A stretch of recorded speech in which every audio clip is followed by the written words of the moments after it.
ஒரு 3 சாப்டர்ஸ் வந்து தியரி பார்த்துருக்கோம் நம்ம. இப்போ வந்து நம்ம என்ன பார்க்க போறோம் அப்டின்னா, ப்ராப்ளம் ஸ்டார்ட் பண்ணிருவோம். காஸ்ட் ஷீட் வந்து நம்ம அடுத்த சாப்டர்.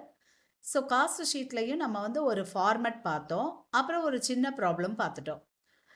நமக்கு வந்து இப்ப இன்னும் கொஞ்சம் அட்வான்ஸ்டா நம்ம படிக்க வேண்டியது இருக்கும். ஏன்னா நம்ம ப்ரொஃபஷனல் கோர்ஸ் படிக்கிறோம். அதனால அந்த சின்ன ப்ராப்ளம் வந்து ஒரு பேசிக் நாலேட்ஜ் தெரிஞ்சுக்கிறதுக்காக தான். ஸோ நம்ம வந்து கொஞ்சம் அட்வான்ஸ்டு ப்ராப்ளம்ஸ் வந்து நம்ம போட ஆரம்பிக்கணும். ஸோ சின்ன ப்ராப்ளத்த பார்த்தோனே, ஆஹா! ஈஸியா இருக்கே அப்டின்லாம் தோணும். பட் நமக்கு வந்து அட்வான்ஸ்டா தான் கேட்பாங்க. ஸோ இந்த பேசிக் நம்ம காஸ்ட் ஷீட்ல வந்து அட்வான்ஸ்டு ப்ராப்ளம்ஸ் போட்டோம்னா, இது இந்த சாப்டர்க்கு மட்டும் இல்ல. இது வந்து அடுத்து வர்ற எல்லா சாப்டர்ஸ்க்கும் காஸ்ட் அக்கவுண்டிங்ல இருக்கிற எல்லா சாப்டர்ஸ்க்கும் நமக்கு யூஸ்ஃபுல்லா இருக்கும். அதனால நம்ம வந்து இன்ட்ரோடக்ஷன் எதுவும் தேவையில்ல இந்த இதுக்கு. ஏற்கனவே காஸ்ட் ஷீட் இன்ட்ரோடக்ஷன் நம்ம பார்த்துட்டோம். பிரைம் காஸ்ட் எப்படி கண்டுபிடிக்கிறது? ஒர்க்ஸ் காஸ்ட் எப்படி கண்டுபிடிக்கணும்? அதுலயும் கிராஸ் எப்படி? அட்ஜஸ்டட் ஒர்க்ஸ் காஸ்ட் எப்படி கண்டுபிடிக்கணும்? அப்புறம் வந்து cost of production, cost of sales எல்லாமே நம்ம பேசிக் வந்து பார்த்துட்டோம். அதனால நம்ம என்ன செய்ய போறோம் அப்படின்னா, டைரக்ட்டா நம்ம ப்ராப்ளத்துக்கு போயிரலாம். ஸோ ஏற்கனவே நம்ம என்னென்ன அட்ஜஸ்ட்மென்ட் பண்ணலாம் அப்படிங்கிறத ஏற்கனவே பார்த்துருக்கோம். அதாவது opening and closing, raw materials, work in progress, finished goods எல்லாமே வச்சு பார்த்துட்டோம். அதனால இப்போ வந்து ஓரளவுக்கு நமக்கு ஈஸியா தான் இருக்கும். ஸோ நம்ம வந்து இந்த ப்ராப்ளத்தில காஸ்ட் ஆஃப் சேல்ஸ் என்ன கேட்டிருக்காங்க அப்படின்னு பார்ப்போம். ஸோ எப்பயுமே வந்து நமக்கு என்ன கேட்டிருக்காங்க கொஸ்டின் அப்படிங்கிறத ரொம்ப கவனமா பார்க்கணும். எப்பவுமே நம்ம பார்த்த உடனே இது காஸ்ட் ஷீட் ப்ராப்ளம், நம்ம காஸ்ட் ஷீட் தான் செய்யணும் அப்படிங்கிறது கண்டுபிடிச்சிரலாம். பட் ஆனா கொஸ்டின் என்ன கேட்டிருக்காங்க அப்படின்னு பார்க்கணும். ஸோ உங்க ஆன்ஸர வந்து ஒவ்வொரு இடத்துலயும் தேடிட்டு இருக்க மாட்டாங்க. நீங்க எங்க எழுதியிருக்கீங்கன்னு. ஸோ என்ன கேட்டிருக்காங்கங்கிறத பார்த்துட்டு, அதுக்கப்புறமா நீங்க போட ஆரம்பிங்க. இப்ப பாருங்க, இல்லஸ்ட்ரேஷன் 5 இந்த ப்ராப்ளத்த நம்ம ரீட் பண்ண போறோம். இப்ப இதுல இவங்க என்ன செஞ்சிருக்காங்க அப்படின்னா, ஒரு 2 பார்ட்டா குடுத்திருக்காங்க. X Limited provides you the following figures for the year 2021-22. இப்ப பாருங்க, நமக்கு 21, 22 குடுத்திருக்காங்க. அவ்வளவுதான். So direct material and direct wages. ஓகேவா? ஸோ இது ரெண்டுமே நமக்கு 100% வேரியபிள். இது ரெண்டையும் நம்ம ஆட் பண்ணோம்னா we will get prime cost. அதுக்கடுத்து ப்ரொடக்ஷன் ஓவர் ஹெட் கொடுத்துருக்காங்க. 25% வேரியபிள். ஸோ நம்ம 21, 22 போடும்போது இதை மைண்ட் பண்ணணும்னு அவசியம் இல்லை. நம்ம டோட்டல் அமௌண்ட்டை அப்படியே எடுத்துக்கலாம். ஸோ ப்ரைம் காஸ்டோட ப்ரொடக்ஷன் ஓவர் ஹெட்ஸை நம்ம ஆட் பண்ணோம்னா we will get works cost. And in this problem opening and closing நமக்கு இல்லை, எதுவுமே இல்லை. ரா மெட்டீரியலில் opening and closing, work in progress இல்லை, opening and closing administration overhead கூட நம்மக்கிட்ட இல்லை. ஓகேவா? அதனால நம்ம அதை பற்றி கவலைப்பட தேவையில்லை. ஸோ நம்ம என்ன செய்ய போகிறோம் அப்படின்னா, ப்ரொடக்ஷன் ஓவர் ஹெட்ஸ் ஆட் பண்ணோம்னா we will get works cost. Administration ஓவர் ஹெட்ஸையும் நான் ஆட் பண்ணேன்னா என்ன வரும்? Cost of production. Selling and distribution overhead நான் ஆட் பண்ணேன்னா எனக்கு டைரக்டாக நம்ம காஸ்ட் ஆஃப் சேல்ஸ், இந்த இடத்துல காஸ்ட் ஆஃப் குட்ஸ் சோல்டு அப்படிங்கிற இது நமக்கு வராது, தேவை கிடையாது. காஸ்ட் ஆஃப் குட்ஸ் சோல்டு எப்போ வரும் அப்படின்னா, நம்ம காஸ்ட் ஆஃப் ப்ரொடக்ஷனோட ஓப்பனிங் அண்ட் க்ளோசிங் ஃபினிஷ்டு குட்ஸை அட்ஜஸ்ட் பண்ணோம்னா தான் வரும். But in this problem opening and closing நமக்கு கொடுக்கல, அதனால வேண்டியதில்லை. இப்போ சேல்ஸ் வந்து நமக்கு பர் யூனிட்டுக்கு 125 கொடுத்துட்டாங்க அண்ட் டோட்டல் 25 lakhs கொடுத்துட்டாங்க. இப்போ இது வந்து நம்ம 21, 22 ஈஸியாக போட்டுடலாம் காஸ்ட் ஷீட். இப்போ பாருங்க, for the year 2022-23 it is estimated that first point output and sales quantity will increase by 20% by incurring additional advertisement expenses of rupees 45,200. பாருங்க, முதல்ல நம்பர் ஆஃப் யூனிட்ஸ் எவ்வளோன்னு கண்டுபிடிக்கணும். எப்படி நம்ம கண்டுபிடிக்கலாம்னா, சேல்ஸ் டோட்டல் இருக்கு 25 lakhs டிவைடட் பை 125 அப்படி போட்டோம்னா 20,000 units. இதுதான் 21, 22ஓட ப்ரொடக்ஷன். இப்போ வந்து 20% கூடுதுங்கிறாங்க. ஸோ 20,000ல் 20% நம்ம கூட்டினோம் அப்படின்னா 4,000 யூனிட்ஸ் கூடுது. So 24,000 units. Okay. So at the same time நமக்கு சேல்ஸ் குவான்டிட்டி கூடுதுன்னு சொல்லிட்டாங்க, நம்ம பார்த்தாச்சு. 20,000 வந்தது 24,000 ஆகுது. அடுத்தது பாருங்க, material prices will go up 10%. நல்லா கவனிங்க. ஏற்கனவே நமக்கு வந்து இது வேரியபிள் காஸ்ட் மெட்டீரியல்ங்கிறது. So 100% variable. நீங்க வந்து 20,000க்கு எவ்வளோ பார்க்குறீங்களோ, இப்ப 24,000 கண்டுபிடிச்சுட்டு, அட் த சேம் டைம் நம்ம 10% கூடுது. இந்த 10% நம்ம எப்படி காமிக்கலாம் அப்படின்னா, 110/100 போடலாம். அடுத்து வேஜ் ரேட்டு பாருங்க 5% கூடுது. ஸோ வேஜும் நம்ம 100% வேரியபிள். அப்போ நம்ம என்ன செய்யணும்னா, வேஜுக்கும் இதே மாதிரி 20,000க்கு இவ்வளோனா 24,000க்கு எவ்வளோன்னு பார்த்துட்டு இன்டூ 105/100 போடணும். At the same time overall direct labour efficiency கூடுது. நல்லா கவனிக்கணும். டைரக்ட் லேபர் எஃபிஷியன்சி கூடுதுன்னா நமக்கு வேஜஸ் குறையும். அப்போ ரிவர்ஸாக போடணும். Reverse relationship, inverse relationship. ஓகேவா? ஸோ இதெல்லாம் கவனமாக பாருங்க. பார்த்துட்டு இப்போ நம்ம வந்து என்ன கொஸ்டின் கேட்டிருக்காங்கன்னு பார்ப்போம். Calculate the cost of sales for the year 2021-22 and 2022-23. So நம்ம என்ன கொஷின் கேட்டிருக்காங்க அப்படின்னா, காஸ்ட் ஆஃப் சேல்ஸ் கேட்டிருக்காங்க. சேல்ஸ் வரைக்கும் கேட்கல. பட் சேல்ஸ் வந்து நமக்கு 21-22க்கு இருந்தது. we can find out the profit easily. But நம்ம என்ன செய்ய போகிறோம்னா, ஃபஸ்ட்டு வந்து காஸ்ட் ஆஃப் சேல்ஸ் கண்டுபிடிக்க போகிறோம். அதுக்கு அடுத்து பியில் என்ன கேட்டிருக்காங்கன்னு பாருங்க. New selling price if the same amount of profit is to be earned. அதாவது 21-22ல் நம்ம ப்ராஃபிட் கண்டுபிடிக்கலாம். ஏன்னா சேல்ஸ் கொடுத்துருக்காங்க. ஸோ இப்போ என்ன செய்யணும்னா, அதே ப்ராஃபிட் வேணுமா 22-23. அடுத்து என்ன அப்படின்னா, same percentage of profit to sales is to be earned in 2021-22. So இப்போ 2021-22ல் முதல்ல ப்ராஃபிட் கண்டுபிடிச்சிடறோம் இல்லையா? அந்த ப்ராஃபிட் பர்சன்டேஜ் ஆன் சேல்ஸ் நல்லா கவனிக்கணும். ப்ராஃபிட் டு சேல்ஸ், சேல்ஸில் எவ்வளோ பர்சன்டேஜ் கண்டுபிடிச்சி சேம் பர்சன்டேஜ் 22-23க்கும் வேணும். இப்போ existing percentage of profit to sales is to be increased by 25%. பழையதை விட 25% இன்க்ரீஸ் ஆகணும். அடுத்தது profit per unit ₹10 is to be earned. Profit வந்து ஒரு யூனிட்டுக்கு 10 ரூபா. நம்ம இப்போ பார்த்தோம்ல 24,000 யூனிட்ஸ்னு. ஸோ இன்டூ ₹10 2,40,000 வேணுமா? ஓகேவா? இப்போ நம்ம என்ன செய்ய போகிறோம் அப்படின்னா, ஃபஸ்ட்டு 2021-22க்கும் 2022-23க்கும் காஸ்ட் ஷீட் போட போகிறோம். ஸோ தனித்தனியாகவே நம்ம போடுவோம். அவங்க காலம்னார் ஃபார்மில் கொடுத்துருக்காங்க. ஓகே. ஸோ நம்ம இப்போ என்ன செய்ய போகிறோம் அப்படின்னா, ப்ராப்ளத்தை பார்க்குறோம். சரியா? ஸோ நம்ம இப்போ என்ன செய்ய போகிறோம், ஃபஸ்ட்டு வந்து சேல்ஸ் கொடுத்துருக்காங்க 25 lakhs rupees. per unit, selling price per unit rupees 125. So 25 lakhs divided by rupees 125 போட்டோம்னா நம்பர் ஆஃப் யூனிட்ஸ் சோல்டு வந்து நம்ம கண்டுபிடிச்சிடலாம். ஸோ ஃபஸ்ட்டு ஸ்டெப்பாக நம்ம வந்து ஒர்க்கிங் நோட்டு 1ல் நம்ம என்ன செய்ய போகிறோம், அதாவது புக்கு இருக்கிறவங்க புக்கை ஓப்பன் பண்ணி வச்சுக்கோங்க. புக்கு இல்லாதவங்க ப்ராப்ளமை காப்பி பண்ணிக்கோங்க. ப்ராப்ளம் இவ்வளோ நேரம் நான் காட்டினேன் இல்லையா? ஸோ அதை காப்பி பண்ணி வச்சுக்கிட்டிங்கன்னா உங்களுக்கு வந்து என் கூடயே சொல்யூஷன் போடுறதுக்கு ஈஸியாக இருக்கும். ஓகேவா? இப்போ நம்ம காஸ்ட் ஷீட் போட போகிறோம். Wait.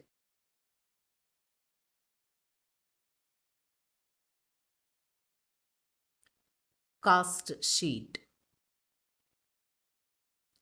For the year 2021-22. So அன்னைக்கு வந்து உங்களுக்கு நான் கலர்லலாம் போட்டேன், ப்ரைம் காஸ்ட், ஒர்க்ஸ் காஸ்ட் இதெல்லாம். பட் இன்னைக்கு கொஞ்சம் பெரிய ப்ராப்ளம், ஃபாஸ்ட்டாக போட வேண்டியது இருக்குது. அதனால் கலர்லாம் மாற்றலை. அண்டு கேபிட்டல் லெட்டர்லையும் முடிஞ்சால் நான் எழுதுகிறேன். ஏன்னா நீங்கள் வந்து கரெக்டாக prime cost, works cost, cost of production எல்லாமே ஒன்று கேபிட்டல் லெட்டர் அல்லது கலர் மாற்றி காட்டணும். மேக்ஸிமம் எக்ஸாம் வந்து நீங்கள் பிளாக் கலரில் எழுதுனீங்கன்னா ரொம்பவே நல்லது உங்களுக்கு. ஏன்னா நமக்கு வந்து ஸ்கேன் பண்ணுறாங்க, சம்டைம்ஸ் ஆன்லைனில் வேல்யூஷன் பண்ண போகிறாங்க, அப்படிலாம் இருந்ததுன்னா நல்லா கவனிச்சுக்கோங்க. பிளாக் கலர் பால் பாயிண்ட் பெனில் எழுதணும்னா என்றைக்குமே நல்லது. ஓகேவா? ஸோ பேப்பரை அங்கங்கே அனுப்புகிறாங்கனாலுமே மழை இதுன்னு பார்க்கும்போது நமக்கு black colour ballpoint pen எப்பயுமே நல்லது, மறந்துடாதீங்க. ஸோ வேறு கலர்ஸில் எழுதாதீங்க. Black colour ballpoint pen ஞாபகம் வச்சுக்கோங்க. ஸோ நம்ம அந்த ப்ரைம் காஸ்ட் இதெல்லாம் காமிக்கும்போது கேபிட்டல் லெட்ரு நீங்கள் எழுதலாம். ஓகேவா? ஸோ இப்போ வந்து ப்ராப்ளம் கையில் வச்சுக்கோங்க. இப்போ நான் காலம்ஸ் பிரிச்சிட்டேன், பர்டிகுலர்ஸ் அண்ட் ருபீஸ் காலம். ஓகேவா? ஏன்னா பர் யூனிட் எனக்கு கேட்கலை, டோட்டல் காஸ்ட் மட்டும்தான். அதனால நான் வந்து பர்டிகுலர்ஸ் அண்ட் ருபீஸ் மட்டும்தான் போட்டிருக்கேன். நம்ம காஸ்ட் பர் யூனிட் கேட்டாங்கன்னா one more column is to be added. Particulars, total cost and cost per யூனிட்னு போடணும். பட் இந்த ப்ராப்ளத்தில் நமக்கு டோட்டல் மட்டும்தான் கேட்டதுனால காஸ்ட் ஆஃப் சேல்ஸ் அவ்வளோதான் கேட்டிருக்காங்க. So first item direct materials 3,20,000. தென் direct wages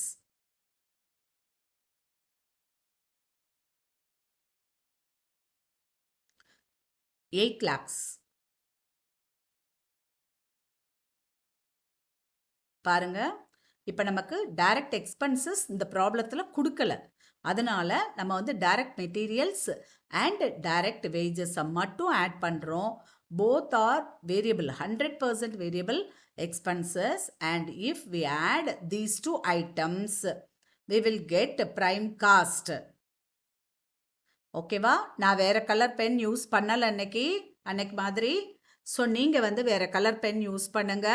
otherwise capital லெட்டர்லையாவது at least எழுதுங்க. இப்போ டோட்டல் எவ்வளோ வருதுன்னு பார்த்தீங்கன்னா 3,20,000 + 8 lakhs 11,20,000. This is prime cost. Okay, நம்ம அடுத்து என்ன செய்யணும்? உங்கள் எல்லாருக்கும் தெரியும், இது சிம்பிள் ப்ராப்ளம் தான். Add production overheads. Production overheads.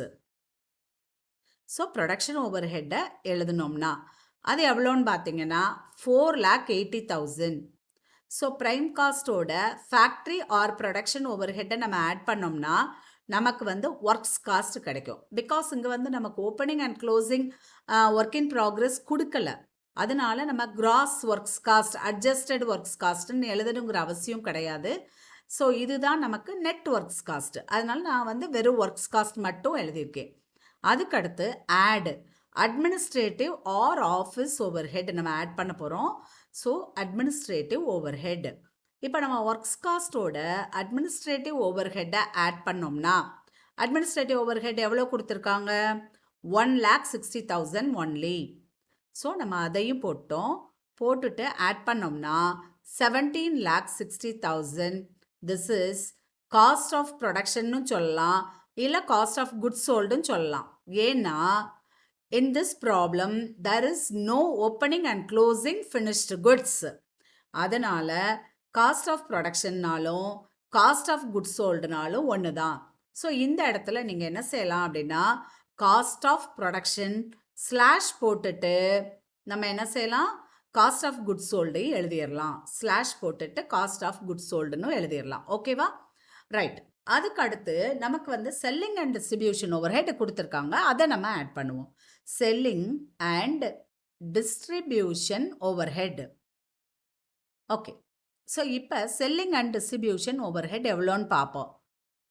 2,40,000.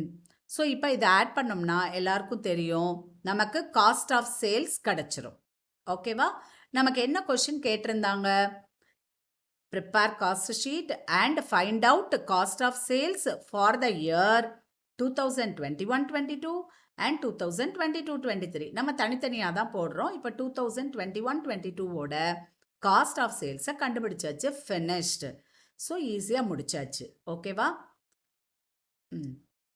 நமக்கு போன ப்ராப்ளத்தில் கூட நமக்கு opening and closing, raw materials, work in progress and finished goods எல்லாமே கொடுத்துருந்தாங்க. ஸோ அது எல்லாத்தையும் அட்ஜஸ்ட் பண்ண வேண்டிய சூழ்நிலை இருந்தது. பட் இந்த ப்ராப்ளத்தில் நமக்கு ரொம்ப ஈஸியாக முடிச்சிட்டோம், ஓப்பனிங் அண்ட் க்ளோசிங் எதுவுமே இல்லாததுனால. ஸோ இப்போ cost sheet for the year 2022-23 இங்கே வந்து நல்லா அட்ஜஸ்ட் பண்ணோம். கவனமாக என் கூட கவனிச்சுட்டே வாங்க. ஸோ இங்கேயும் நமக்கு வந்து காஸ்ட் பர் யூனிட் கேட்காததுனால பர்டிகுலர்ஸ் அண்ட் ருபீஸ் மட்டும்தான் நான் போடுறேன். ஓகேவா? ஸோ ஃபர்ஸ்ட் வந்து நமக்கு கொஷின் என்ன கேட்டிருந்தாங்க? காஸ்ட் ஆஃப் சேல்ஸ் தான் இதுக்கும். அதனால் நம்ம as usual cost of sales தான் போட போகிறோம். அண்ட் 22-23க்கும் ஓப்பனிங் அண்ட் க்ளோசிங் இல்லை. ஓகேவா? ஸோ ஃபஸ்ட்டு இப்போ ப்ராப்ளத்தில் டைரக்ட் மெட்டீரியல் நம்ம இன்னும் கொஞ்சம் கோடை இழுத்து விட்டுக்கலாம். ஸ்கேலை வச்சு கோடை போட்டுக்கிறேன்.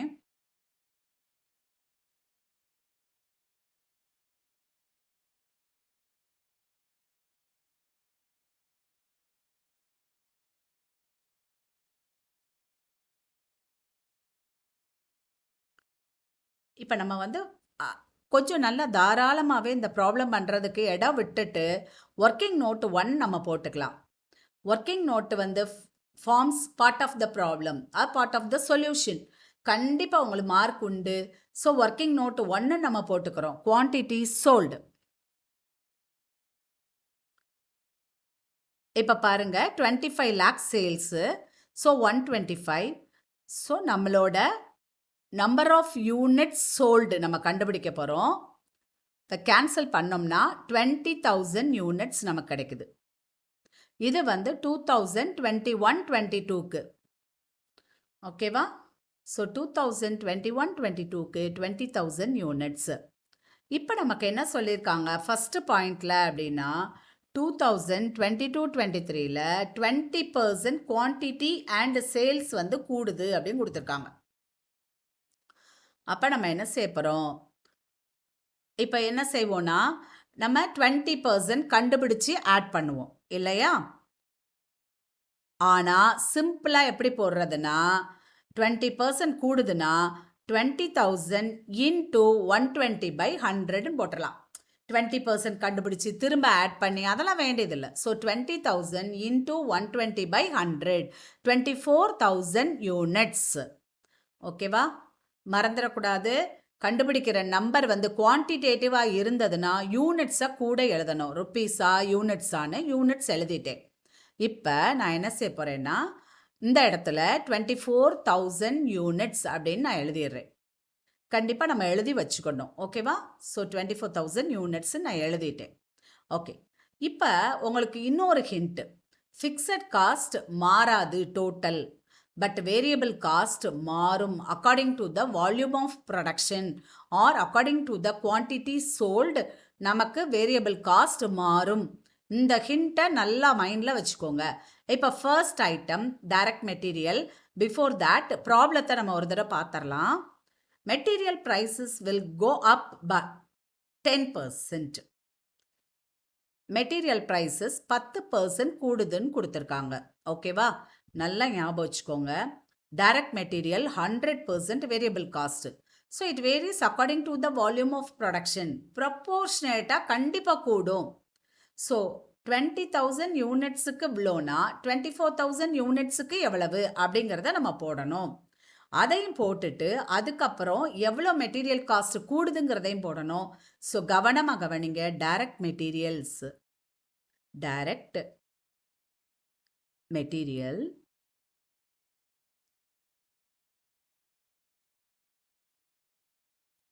டைரக்ட் மெட்டீரியல் 2021-22ல் எவ்வளோ இருந்ததுன்னா பார்த்தோம்னா முன்னாடி பாருங்க ப்ராப்ளத்தில் 3,20,000 போட்டிருக்கோம் இல்லையா? அந்த 3,20,000 எடுத்துட்டு இன்டூ 20,000க்கு. So 3,20,000 divided by 20,000 into 24,000. இது ஒரு மெத்தட். இப்படியும் போடலாம். ஓகேவா?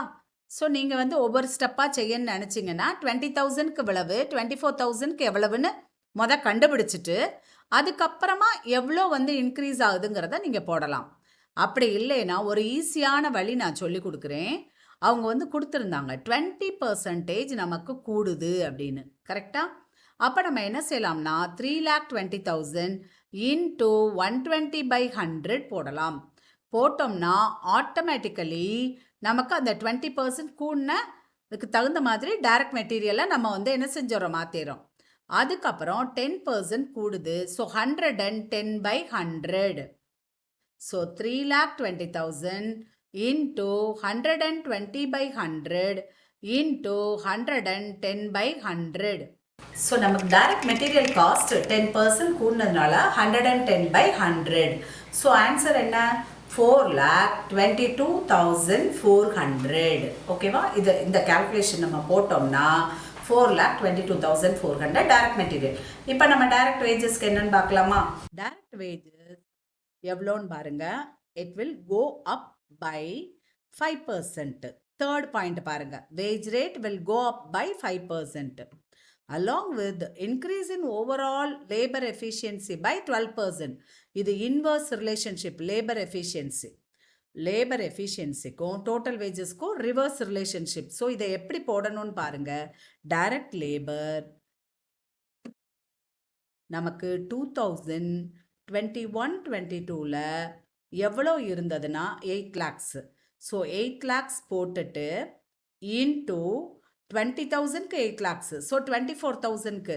ஸோ நம்ம 24,000 டிவைடட் பை 20,000 போடலாம், அல்லது 120 by 100ன்னு ஷார்ட்டாக போட்டுடலாம். Into 5% கூடினதுனால 105 by 100. ஓகேவா? லேபர் எஃபிஷியன்சியை மறந்துடக்கூடாது, அது ரிவர்ஸ் ரிலேஷன்ஷிப். எப்படி போடணும்? இதையும் நம்ம ரிவர்ஸாக போடணும். ஓகேவா? ஸோ எஃபிஷியன்சி கூடுனா டோட்டல் வேஜஸ் குறையும், எஃபிஷியன்சி குறைஞ்சதுன்னா டோட்டல் வேஜஸ் கூடும். இன்வர்ஸ் ரிலேஷன்ஷிப்புங்கிறதுனால இந்த ஃப்ராக்ஷனையும் நம்ம என்ன செய்யணும்? அப்படியே இன்வர்ஸாக எழுதணும். இப்போ 5% இன்க்ரீஸ் ஆனதுக்கு 105 by 100 போட்டிங்க இல்லையா? இது வந்து டைரக்ட் ரிலேஷன்ஷிப்பு நமக்கு. அதே இது இன்வர்ஸ் ரிலேஷன்ஷிப் அப்படின்னா நீங்கள் அப்படியே ரிவர்ஸாக போடணும். இப்போ நமக்கு எவ்வளோ பர்சன்டேஜ் லேபர் எஃபிஷியன்சி அப்படின்னா 12%. ஸோ 100 டிவைடட் பை 112 அப்படின்னு போடணும். பொதுவாக 12% இன்க்ரீஸ் வேஜ் ரேட்னா நம்ம 112 மேலே போட்டு 100 போடுவோம். இப்போ இப்படி போடணும். So answer is 9 lakhs. Okay. So இப்போ direct material and direct labour ரெண்டே ஆட் பண்ணோம்னா 13,22,400. This is prime cost. So prime cost நம்ம direct material and direct labour considering என்னது அந்த ரேட் வந்து அப் ஆனது, எஃபிஷியன்சி சேஞ்ச் ஆனது எல்லாத்தையும் கன்சிடர் பண்ணுறோம். இப்போ ப்ரொடக்ஷன் ஓவர் ஹெட்டை நம்ம எழுதலாம். Production over head. ஸோ இதுவும் நமக்கு ப்ராப்ளத்தில் எப்படி கொடுத்துருக்காங்கன்னு நம்ம பார்க்கலாம். பாருங்கள், ப்ரொடக்ஷன் முதல்ல வந்து 25% வேரியபிள் and 75% fixed. இப்போ fixed production overhead will increase by 33.1/3%. ஓகேவா? and variable overheads increase by 5%. First நம்ம என்ன செய்யணும்? ஃபிக்ஸட் ப்ரொடக்ஷன் ஓவர்ஹெட்டை ஃபிக்ஸட் வேரியபிள்னு பிரிக்கணும். ஓகேவா? ஸோ 25% வேரியபிள்னா நம்ம 4,80,000ல் 25% வேரியபிள் கண்டுபிடிப்போம்.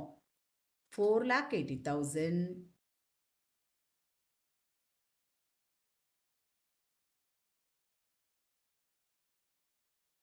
முதல்ல நம்ம வேரியபிள் நம்ம எழுதிக்கலாம்.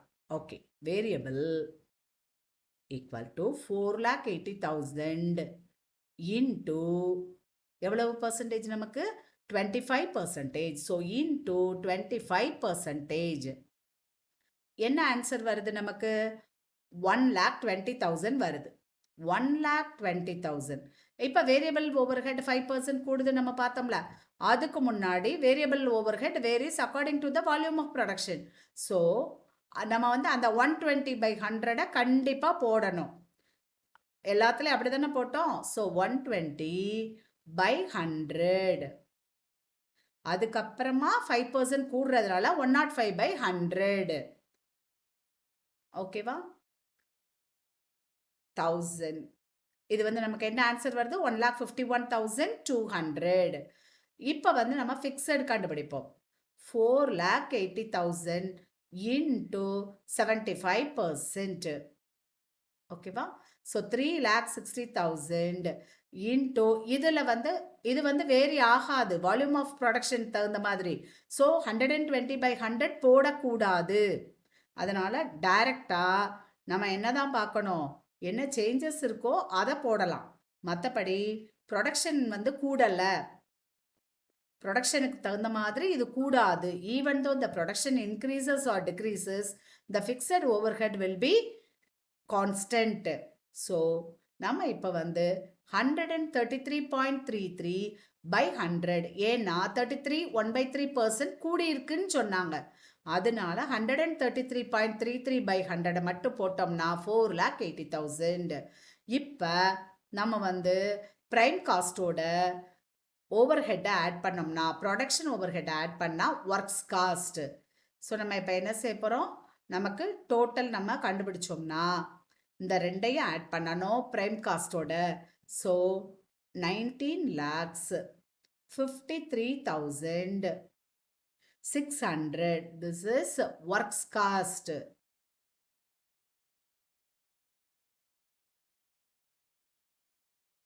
ஓகே, நெக்ஸ்ட் நம்ம போகலாமா? நெக்ஸ்ட்டு அட்மினிஸ்ட்ரேட்டிவ் ஓவர்ஹெட்டை நம்ம ஆட் பண்ண போகிறோம். திரும்பவும் நம்ம எப்படி ப்ரொடக்ஷன் ஓவர்ஹெட் பண்ணோமோ அதே மாதிரி அட்மினிஸ்ட்ரேட்டிவ் ஓவர்ஹெட் எவ்வளோன்னு நம்ம முன்னாடி பார்த்துக்கலாமா? 1,60,000. அந்த 1,60,000ல் நம்ம என்ன செய்ய போகிறோம்? வேரியபிள் ஃபிக்ஸடுன்னு பிரிக்க போகிறோம். ஓகேவா? இப்போ ப்ராப்ளத்தில் எவ்வளோ வேரியபிள்னு பார்ப்போம். Administrative overhead 75% fixed. ஸோ அதே தான், பழையதே தான். 25% வேரியபிள், 75% ஃபிக்ஸட். ஸோ வேரியபிள் நமக்கு 25%. So 1,60,000 into 25/100. ஓகேவா? ஸோ 25% மட்டும் முதல்ல நம்ம கண்டுபிடிச்சிட்டு 40,000 வரும். இப்போ நமக்கு வந்து variable cost varies according to the volume of production. அதனால் 40,000 இன்டூ 120/100 கண்டிப்பாக போடணும். ஃபிக்ஸட் ஓவர்ஹெட்டுக்கு தான் இது போடக்கூடாது. ஸோ 120/100. இப்போ இது வந்து எப்படி வேரி ஆகுது? நம்ம பார்த்தோம்ல, எல்லா வேரியபிள் காஸ்ட்டும் 5% கூடுது. ஸோ 105/100 போட்டுடலாம். ஓகே, இப்போ இதை நீங்கள் கால்குலேட்டரில் போடுங்க. 40,000 இன்ட்டு 120/100 இன்ட்டு 105/100. ஸோ 50,400. அடுத்து நம்ம ஃபிக்ஸட் காஸ்ட் போடணும். ஓகே, ஃபிக்ஸட் பாருங்க. 1,60,000ல் 75% நான் போட்டேன்னா 1,20,000. இப்போ இது வந்து வால்யூம் ஆஃப் ப்ரொடக்ஷன் தகுந்த மாதிரி மாறாது. அதனால் நம்ம 1,20,000 போட்டுட்டு வேறு எதுவும் இன்க்ரீஸ் ஆகுதாங்கிறத மட்டும் நம்ம பார்க்கணும். எதுவும் கொடுக்கல அப்படின்னா டைரெக்டாக 1,20,000 போட்டுடலாம். ஓகேவா? ஸோ நல்லா கவனிங்க. இப்போ நம்ம அட்மினிஸ்ட்ரேட்டிவ் ஓவர்ஹெட்டில் எதுவும் கூடுதுன்னு கொடுக்காததுனால அப்படியே நம்ம 1,20,000 எழுதிடலாம். இப்போ இந்த மூணையும் நம்ம கூட்டினோம்னா we will get cost of production. So cost of production is 21,24,000. இதுக்கு பேர் என்ன? Cost of production. நமக்கு இன்னும் ஒரு ஸ்டெப் இருக்குது இல்லையா? மொதல் காஸ்ட் ஆஃப் ப்ரொடக்ஷன் எழுதிக்கிடுவோம். எழுதிட்டு இன்னொரு ஸ்டெப்பு செல்லிங் அண்ட் டிஸ்ட்ரிபியூஷன் ஓவர்ஹெட்டை ஆட் பண்ணணும். செல்லிங் அண்ட் டிஸ்ட்ரிபியூஷன் ஓவர்ஹெட் இதுவும் நம்ம வந்து எவ்வளோன்னு பார்க்கணும். பாருங்கள், டிஸ்ட்ரிபியூஷன் ஓவர்ஹெட் 2,40,000. நம்ம 2,40,000 முதல் எழுதிக்கிடுவோம். எழுதிட்டு அதுக்கப்புறமா ஃபிக்ஸட் எவ்வளவு, வேரியபிள் எவ்வளவு அப்படிங்கிறத நம்ம என்ன செய்ய போகிறோம்? ப்ராப்ளத்தில் போய் பார்ப்போம். ஓகேவா? இப்போ நம்ம ப்ராப்ளத்தில் போய் வேரியபிள் பாருங்க. 2/3 ஃபிக்ஸட்னா 1/3 வேரியபிள், 1/3. ஓகேவா? 2/3னா 2/3. அதே மாதிரி பாருங்க, இங்கே ஃபிக்ஸட் எதுவுமே கூடுதுன்னு கொடுக்கல, பட் வேரியபிள் 5% கூடுது. முதல் நம்ம வேரியபிளை செஞ்சுருவோமா? Variable 2,40,000 into 1/3, that is 80,000 variable. நம்ம வேரியபிள்னா தெரியும், நம்ம 120/100 போடணும். கண்டிப்பாக நமக்கு நம்பர் ஆஃப் யூனிட்ஸ் தகுந்த மாதிரி மாறுறதுனால 120/100 போட மறந்துடாதீங்க. இன்ட்டு 105/100. ஏன்னா ஆல் வேரியபிள் காஸ்ட் எப்படி கூடுது? Increase by 5%. ஸோ 105/100 நம்ம போட்டுக்கணும். ஓகேவா? இப்போ இதை நீங்கள் கால்குலேட்டரில் போடுங்க. எவ்வளோ வருதுன்னு பாருங்கள். 80,000 into 120/100 into 105/100 is equal to 1,08,000. இடம் பத்தில் அழிச்சிட்டு நம்ம திரும்ப எழுதிக்கிடுவோம். 1,08,000. ரைட். இப்போது ஃபிக்ஸட் எவ்வளோன்னு எழுத போகிறோம். ஓகேவா? ஸோ ஃபிக்ஸட் பாருங்கள், 2,40,000ல் 2/3. ஸோ 2,40,000ல் 2/3 கண்டுபிடிக்கலாம். இல்லை 2,40,000ல் 80,000 நம்ம கழிச்சு எழுதிடலாம். So 1,60,000. There is no variation. Rate எதுவும் கூடலை. ஓகேவா? அதனால் 1,60,000 நம்ம அப்படியே எழுதிக்கலாம். Because it does not vary according to the volume of, according to the change in volume of production. So 1,60,000 அப்படியே போட்டுட்டு ஆட் பண்ணிங்கன்னா you will get cost of sales. இதுதான் நம்ம கேட்டிருந்தாங்க. So cost of sales for the year 2021-22 கண்டுபிடிச்சிட்டோம். இப்போ 22, 23யும் கண்டுபிடிச்சிட்டோம். ஓகேவா? First question is over. Okay, 21, 22ஓட cost of sales எவ்வளோன்னு பாருங்க, 20 lakhs. இப்போ 22, 23ஓடது நமக்கு 24 lakhs 30,000. ஓகே, நம்ம வந்து அந்த வேரியபிளில் மட்டும் எப்படி நம்ம வால்யூம் ஆஃப் ப்ரொடக்ஷன் தகுந்த மாதிரி மாற்றணுங்கிறதுக்கு 20% கூடுறதுனால 120/100 போடுறோம். அதை நம்ம மறந்துடக்கூடாது. இப்போ direct material variable, direct labour variable, அதனால 120/100 நம்ம போட்டிருக்கோம். ஓகேவா? ஸோ அதே மாதிரி மற்ற வேரியபிள் காஸ்ட்டுக்கும் நம்ம 120/100 போட்டிருக்கோம். இப்போ முடிச்சிட்டோம். இப்போ நம்ம செகண்ட் கொஸ்டினுக்கு நம்ம போகலாம். ஓகேவா? ஃபர்ஸ்ட் கொஸ்டின் முடிச்சிட்டோம். செல்லிங் ப்ரைஸ் வந்து பர் யூனிட் கேட்குறாங்க நமக்கு அண்டர் வேரியஸ் சர்க்கம்ஸ்டான்சஸ். அதனால் நம்ம இப்போ என்ன செய்ய போகிறோம் அப்படின்னா, ஃபர்ஸ்ட் என்ன கேட்டிருக்காங்க அப்படின்னு பார்ப்போம். ஃபர்ஸ்ட் வந்து first question over. Second, find out the new selling price for the year 2022-23. If the same amount of profit is to be earned in as in 2021-22. So நம்ம முதல்ல ப்ராஃபிட் கண்டுபிடிப்போம் 21-22க்கு. அதே ப்ராஃபிட் இங்கேயும் வேணுமா பார்க்கலாமா? ஓகே, ஸோ சே ப்ராஃபிட் ஏ point என்ன கேட்டிருக்காங்க, same profit is to be maintained. அதாவது 21-22ல எவ்வளோ ப்ராஃபிட்டோ அதே ப்ராஃபிட். அப்போ 21-22க்கு ப்ராஃபிட் நம்ம கண்டுபிடிக்கல, காஸ்ட் ஆஃப் சேல்ஸோட நிப்பாட்டிட்டோம். இப்போ அதை கண்டுபிடிக்க போகிறோம். ஸோ ஃபார் 2021-22 சேல்ஸ் ப்ராப்ளத்திலே கொடுத்துருக்காங்க 25 lakhs. அடுத்து காஸ்ட் ஏற்கனவே நம்ம கண்டுபிடிச்சு வச்சிருக்கோம் 20 lakhs. Cost means cost of sales.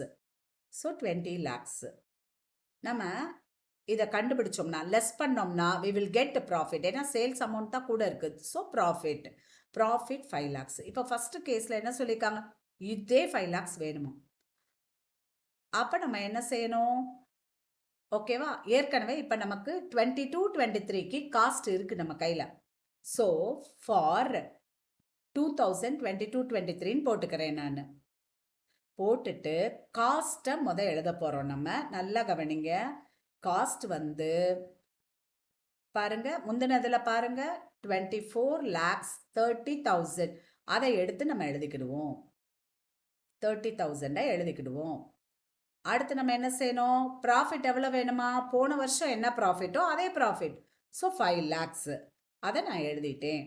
ரெண்டையும் ஆட் பண்ணால் எனக்கு சேல்ஸ் 29 lakhs 30,000 வரணும். So sales. ஓகே, இப்போ வந்து நம்ம செல்லிங் ப்ரைஸ் பர் யூனிட் எப்படி கண்டுபிடிக்கணும்? Sales divided by number of unit sold. ஓகேவா? இப்போ நமக்கு தெரியும் 22-23க்கு 24,000 யூனிட்ஸ், ரைட்டா? ஸோ சேல்ஸ் 29 lakhs 30,000 எழுதிட்டு divided by number of unit sold 24,000 போட்டால் நமக்கு என்ன ஆன்சர் வருதுன்னா, பாருங்க கால்குலேட்டரில் போடுங்க, rupees 122.08. இதுதான் நமக்கு செகண்ட் கொஸ்டினுக்கு ஏ பாயிண்ட்டுக்குரியது. ஓகேவா? பி பாயிண்ட் என்னது பாருங்க, ப்ராப்ளத்தை எடுத்து பாருங்க. Same percentage of profit to sales is to be earned in as. வந்து அமௌண்ட் ஆஃப் ப்ராஃபிட் கேட்டிருந்தாங்க. இப்போ சேம் பர்சன்டேஜ் ஆஃப் ப்ராஃபிட். அப்போ ப்ராஃபிட் ஏற்கனவே நம்ம கண்டுபிடிச்சு வச்சிருக்கோம்ல, அதை வச்சு பர்சன்டேஜ் கண்டுபிடிப்போம். ஓகேவா? Same percentage of profit is to be maintained. இப்போ நம்ம என்ன செய்யறோம், நம்ம ஃபார் 2021-22 ஃபர்ஸ்ட் கண்டுபிடிச்சிக்கலாம். அதுக்கு நம்ம கையில் ப்ராஃபிட் இருக்கு இல்லையா? அப்போ ப்ராஃபிட் பர்சன்டேஜ் டு சேல்ஸ் நல்லா கவனிக்கணும். Percentage of profit to sales மறந்துடக்கூடாது. ஸோ 5 lakhs போட்டு டிவைடட் பை சேல்ஸை போடுறோம். ப்ராஃபிட் டு காஸ்ட் இல்லை, profit to sales. So 5 lakhs divided by 25 lakhs into 100. So 20%. இப்போ இதே 20% ப்ராஃபிட் எனக்கு வேணும். அப்போ நான் ஃபார் 2022-23 நான் போட்டுக்கிறேன். ஓகேவா? ஸோ பாருங்க, ஆனால் நம்மக்கிட்ட காஸ்ட்டு தான் இருக்குது இல்லையா? ஸோ இந்த இடத்துல இந்த கால்குலேஷன் வந்து ரொம்ப ரொம்ப முக்கியம். நமக்கு இங்கே காஸ்டிங்க்கு மட்டும் இல்லை, அக்கௌண்டன்சி, மேனேஜ்மெண்ட் அக்கௌண்டிங் எல்லாத்துக்குமே இது தேவை. இப்போ பாருங்க, ஃபார் 2022-23 நான் போட்டுட்டேன். என் கையில் காஸ்ட் தான் இருக்கு. ஆனால் அவங்க கொடுத்தது ப்ராஃபிட் ஆன் சேல்ஸ் கொடுத்துருக்காங்க. ஓகேவா? சேல்ஸ் தெரியாது. ஸோ இதுக்கு ஒரு நான் போட போகிறேன். என்ன போட போகிறேன்னு பாருங்க. ப்ராஃபிட் வந்து 20% ஆன் சேல்ஸ். ஓகேவா? இப்போ ஒரு சின்ன ஸ்டேட்மெண்ட் மாதிரி நான் உங்களுக்கு போட போகிறேன். இந்த ஸ்டேட்மெண்ட் ரொம்ப ரொம்ப இம்பார்ட்டண்ட். உங்களுக்கு எப்படி பார்த்தாலும் இது வந்து நமக்கு வரும். ஓகேவா? ஸோ பாருங்க, இந்த இடத்துல 20% 20/100 எழுதலாம். 20 மீன்ஸ் ப்ராஃபிட், 100 மீன்ஸ் சேல்ஸ். ஓகேவா? ஸோ இப்போ நீங்கள் என்ன செய்ய போறீங்க அப்படின்னா, சேல்ஸ் தான் 100. நான் சொன்ன அந்த சின்ன ஸ்டேட்மெண்ட்டை நம்ம போட்டுடலாமா? காஸ்ட் ப்ளஸ் ப்ராஃபிட், அது ரெண்டையும் ஆட் பண்ணோம்னா சேல்ஸ் கிடச்சிரும். இப்போ நமக்கு வந்து சேல்ஸ் 100ன்னு தெரியும், ப்ராஃபிட் 20ன்னு தெரியும். ப்ராஃபிட் இஸ் 20, அப்போ நம்ம காஸ்ட் வந்து 80. ஓகேவா? ஸோ இந்த ஸ்டேட்மெண்ட்டை நீங்கள் மறக்கக்கூடாது. இந்த இடத்துல இந்த கால்குலேஷன் நமக்கு எல்லா இடத்துலையும் யூஸ் ஆகும், அதனால் மறக்கவே கூடாது. ஓகேவா? இப்போ நீங்கள் கவனிங்க, எப்படி நம்ம போட போகிறோம்னா, நம்ம கையில் காஸ்ட்டு தான் இருக்குது இல்லையா? ஸோ ப்ராஃபிட் கண்டுபிடிக்கன்னா ப்ராஃபிட் இஸ் ஈக்குவல் டு, நம்ம சேல்ஸ் கண்டுபிடிக்க போகிறோம்னா சேல்ஸே நம்ம டைரெக்டாக கண்டுபிடிச்சிடலாம். அதனால நம்ம சேல்ஸ் இஸ் ஈக்குவல் டு அப்படின்னு சொல்லி நம்ம போட்டுடலாம். சேல்ஸ் இஸ் ஈக்குவல் டு, பொறுமையாக போடுங்க, நம்ம கையில் காஸ்ட் தான் இருக்குது, அதனால் காஸ்ட்டுக்குரிய ப்ரப்போர்ஷனை கீழே போடணும். ஓகே, இப்போ அடுத்து ப்ராஃபிட் கண்டுபிடிக்க போகிறேன்னா 20 போட்டிருப்பேன், சேல்ஸ் கண்டுபிடிக்கிறதுனால 100. ஓகேவா?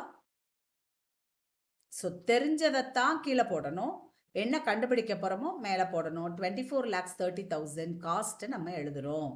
ஸோ எழுதினோம்னா வி வில் கெட் சேல்ஸ். ஓகேவா? சேல்ஸ் எவ்வளோன்னு நமக்கு கிடச்சிரும். 100/80 இன்டூ 24,30,000 கேல்குலேட்டரில் போடுங்க. இப்போ உங்களுக்கு சேல்ஸ் வந்து தெரிஞ்சிடும். 30,37,500.